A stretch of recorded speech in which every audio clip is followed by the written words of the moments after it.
Scrub టైఫాస్ మహమ్మారి ఏపీని వణికిస్తోంది. ఇప్పటికే ఏపీలో దాదాపు 1600 మంది స్క్రబ్ టైఫాస్ బారిన పడ్డారు. ఇందులో అత్యధికంగా చిత్తూరు జిల్లాలో 420 కేసులు రికార్డయ్యాయి. ఇప్పటికే స్క్రబ్ టైఫాస్ తో ఏపీలో పలువురు మరణించారు. స్క్రబ్ టైఫాస్ పై ఏపీ సర్కార్ అప్రమత్తమైంది. ఈ మహమ్మారిపై అధ్యయనం చేసేందుకు అలాగే భవిష్యత్తులో దీన్ని పూర్తిగా నివారించేందుకు జాతీయ స్థాయి వైద్య నిపుణులతో ప్రత్యేక టాస్క్ ఫోర్స్ ఏర్పాటు చేయాలని అధికారులను సీఎం చంద్రబాబు ఆదేశించారు. మరోవైపు స్క్రబ్ టైఫాస్ బాధితులు ఎందువల్ల మరణించారు అనే దానిపై పరిశోధనలు జరగాల్సి ఉందని, దీనికోసం 2 నుంచి 3 నెలల పాటు సమయం పట్టే అవకాశం ఉందని అధికారులు తెలిపారు. తాజాగా గుంటూరు జిల్లా తెనాలిలో తొలి స్క్రబ్ టైఫాస్ కేసు నమోదైంది. చేబ్రోల్ మండలం షేకూరు గ్రామానికి చెందిన ఓ మహిళకు పరీక్షలు నిర్వహించగా స్క్రబ్ టైఫాస్ పాజిటివ్ గా నిర్ధారణైంది.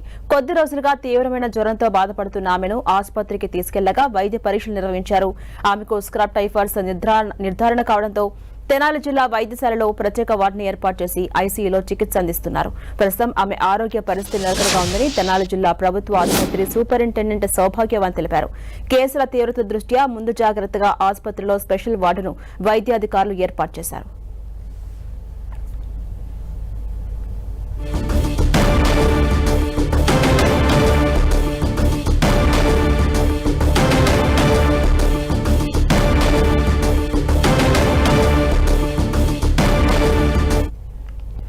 అటు నెల్లూరు జిల్లాను కూడా స్క్రబ్ టైఫాస్ వణికిస్తోంది. కేసులు నమోదవుతున్నాయి. దీనిపై మరింత సమాచారం మా ప్రతినిధి దేవకుమార్ అందిస్తారు. హరీష, నెల్లూరు జిల్లాని స్క్రబ్ టైఫాస్ వైరస్ అనేది వణికిస్తున్నట్లుగా తెలుస్తూ ఉంది. ఇప్పటికే గత కొన్ని నెలలుగా చూసుకుంటే ఇక్కడ నెల్లూరు జిల్లా వ్యాప్తంగా 59 కేసులు నమోదైనట్లుగా అధికారులు చెప్తా ఉన్నారు.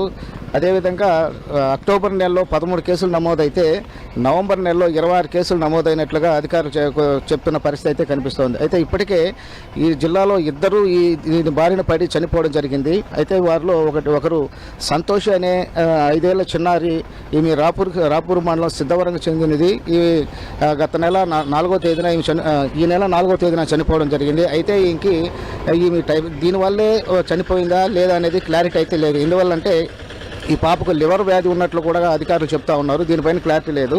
అయితే మరొక మహిళ రమణమ్మ అనే బుచ్చిరెడ్డిపాలెంకి సంబంధించిన మాత్రం దీని వైరస్ వల్ల చనిపోయినట్లుగా వైద్యాధికారులు నిర్ధారించారు. ఆమె తీవ్ర అనారోగ్యంతో ప్రైవేట్ హాస్పిటల్లో చేరడం జరిగింది. దీంతో ఆమెకి వైద్య పరీక్షలు చేసిన డాక్టర్లు ఆమెకి ఈ వైరస్ ఉన్నట్లుగా చెప్పడం జరిగింది, స్క్రబ్ టైఫాస్. దీంతో అన్ని అధికారులు కూడా నిర్ధారించారు. అయితే ఆమె ఈ నెల 2వ తేదీన చనిపోవడం జరిగింది. అయితే ప్రస్తుతానికైతే నెల్లూరు జిల్లాకు అధికారికంగా ఒక మహిళ మాత్రం చనిపోయినట్లుగా నిర్ధారించారు. అయితే ఇప్పటికే అటు జిల్లా అధికారులు కూడా అప్రమత్తమయ్యారు. అన్ని చర్యలు అయితే తీసుకుంటా ఉన్నారు. కాకపోతే ప్రధానమైన జీజీహెచ్లో మాత్రం ఇలా కేసులు పెరుగుతున్నప్పటికీ ప్రధానమైన జీజీహెచ్లో మాత్రం ఒక్క వార్డు కూడా ఇప్పటివరకు అయితే ఏర్పాటు చేయలేదు. కాకపోతే క్షేత్రస్థాయిలో, గ్రామాల్లో, పిఎస్సి స్థాయిలో కూడా అధిక వైద్య సిబ్బంది అయితే ఎవరైతే ఉన్నారో వాళ్ళంతా కూడా వీళ్ళకి అవగాహన కల్పిస్తున్నారు ప్రజలకు. ఇది ఏ విధంగా వస్తుంది, స్క్రబ్ టైఫాస్ అనే వ్యాధి ఏ విధంగా వస్తుంది, దేనివల్ల వస్తుంది, మనం ఎలాంటి జాగ్రత్తలు తీసుకోవాలి అనే అవగాహన అయితే కల్పిస్తున్నారు. అదేవిధంగా పిహెచ్సిలు ఉన్నాయి కాబట్టి వాటన్నిటిలో కూడా మందులు కూడా అందుబాటులో ఉన్నాయని కూడా వాళ్ళకి చెప్తున్న పరిస్థితి అయితే ఉంది. అయితే ప్రధానంగా ఎక్కడైతే ఈ వ్యాధిగ్రస్తులు ఉన్నారో వాళ్ళందరికీ ఆ చోటకు పోయి వాళ్ళకి వైద్య చికిత్సలు అందిస్తున్నారు. అదేవిధంగా వాళ్ళ చుట్టుపక్కల ఇల్లు ఎవరైతే ఉన్నారో, అనుమానితులు ఎవరైతే ఉన్నారో వాళ్ళకు కూడా వైద్య పరీక్షలు చేస్తూ జాగ్రత్త చర్యలు అయితే పాటిస్తూ ఉన్నారు. అదేవిధంగా ఇది ఎక్కువగా కొండ ప్రాంతాలు, అదేవిధంగా పచ్చని పొలాలు, అదేవిధంగా పొదలు, అదేవిధంగా ఇలా ఏదైతే పాత మంచాలు, పరుపులు ఇలా ఉంటాయో వాటన్నిటి కూడా జాగ్రత్తలు పాటించాలి. అక్కడ ఎట్టి పరిస్థితుల్లో కూడా వాటిని మంచాలు, అదేవిధంగా పరుపులను ఎప్పటికప్పుడు తీసేసి జాగ్రత్తలు పాటించాలి, పరిసరాలను శుభ్రంగా ఉంచుకోవాలనేసి వాళ్ళకి అవగాహన కల్పిస్తున్నారు. అదేవిధంగా ఈ వ్యాధి వచ్చిన తర్వాత ఎలాంటి లక్షణాలు ఉంటాయో అనేది కూడా చెప్తున్న పరిస్థితి ఉంది. అంటే తీవ్రమైన జ్వరం వస్తుంది, అదే కండరాల నొప్పులు వస్తాయి, అదే ఊపిరితిత్తుల సమస్యలు, జీర్ణకోశ సంబంధాలు వస్తాయి. ఒక సమయంలో ఇది ఎక్కువైతే గుండెపోటు వస్తుంది, కోమాలకు కూడా వెళ్ళిపోతారని చెప్పేసి వాళ్ళకు కూడా అవగాహన కల్పిస్తున్నారు. కాబట్టి ప్రజలంతా కూడా జాగ్రత్తగా పాటించాలి, జాగ్రత్తగా ఉండాలి, పరిసరాలను శుభ్రం చేసుకోవాలి, వ్యాధిని బారిన పడకుండా చూసుకోవాలని చెప్తున్నారు.